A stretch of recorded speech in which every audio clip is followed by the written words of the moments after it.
মিছিল, মিটিং, মনে হচ্ছে যে প্রত্যেকটা রাজনৈতিক দলের একটা শাখা অফিস খোলা হয়েছে প্রত্যেকটা কোর্টে।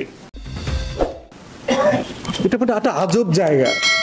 আপনি একটা রাষ্ট্রের সেবাদানমূলক প্রতিষ্ঠান, বিচার বিভাগ, তিনটা গুরুত্বপূর্ণ অঙ্গের একটা, সেখানের প্রত্যেকটা ভবনে ভবনে অমুক ভাইয়ের সালাম নিন, অমুক ভাই জিন্দাবাদ, তমুক ভাইয়ের দোয়া চাই, এগুলো বন্ধ হওয়া দরকার। আমরা দাবি করছি আদালত প্রাঙ্গণে কোনো রাজনীতি থাকতে পারবে না, যেভাবে আমরা দাবি করেছি বিশ্ববিদ্যালয়ে কেউ দলীয় রাজনীতি করতে পারবে না। যারা উকিলরা রাজনীতি করবেন আদালতের বাইরে এসে রাজনীতি করেন। যদি বার অ্যাসোসিয়েশনের বিল্ডিং এবং আদালত প্রাঙ্গণ এই জন্য ডিমার্কেশন করে সীমানা দিয়ে এটা আলাদা করে ফেলতে হবে। কোনোভাবে এটা একসাথে রাখা যাবে না, কারণ এটা মিছিল মিটিং করবার জায়গা না। এটার একটা সোবারনেস থাকতে হবে, একটা সম্বার মুড থাকতে হবে বিচার বিভাগের। এটা একটা আলাদা জায়গা, এখানে ন্যায্যতার একটা ভাবমূর্তি থাকতে হবে।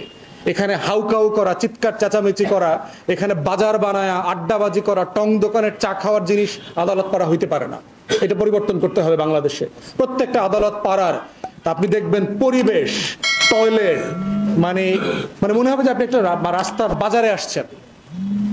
এই পরিবেশ থেকে আমরা চিফ জাস্টিসকে বলবো এবং যারা সংশ্লিষ্ট আইন মন্ত্রণালয়ে আছেন তারা আদালত পাড়াকে আইন বার অ্যাসোসিয়েশন থেকে আলাদা করবেন এবং এটার পরিবেশ, মেজাজ, ভারসাম্য